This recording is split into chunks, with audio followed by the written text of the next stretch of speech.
সত্য সর্বদা সত্যমুখ অর্থ সত্য সবসময় মুখে সত্য কথা বলে। সত্য সর্বদা সমুজ্জ্বল অর্থ সত্য সবসময় নিজে থেকে উজ্জ্বলভাবে নিজেকে প্রতীয়মান করে। সত্য সর্বদা সুপ্রতিষ্ঠিত অর্থ সত্য সবসময় সুন্দরভাবে প্রতিষ্ঠা পেয়েছে। সত্য সর্বদা সুপ্রকাশিত অর্থ সত্য সবসময় সুন্দরভাবে সব জায়গায় প্রকাশ পেয়েছে, মক্তব্যে, প্রতিষ্ঠানে, ধর্মে, দেশে বিদেশে। সত্য সুসংহত মর্যাদায়, সমাসীন আর নিজস্ব ভূমিকায়।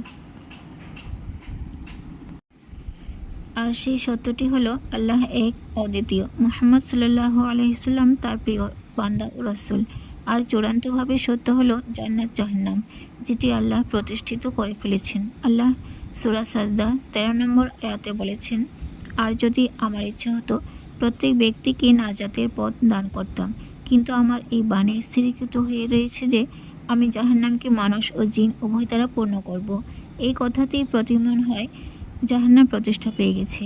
তাই প্রত্যেক মানুষকে জাহান্নাম হতে পানাহ চাইতে হবে, জান্নাতে যাবার জন্য প্রতিযোগিতা করতে হবে।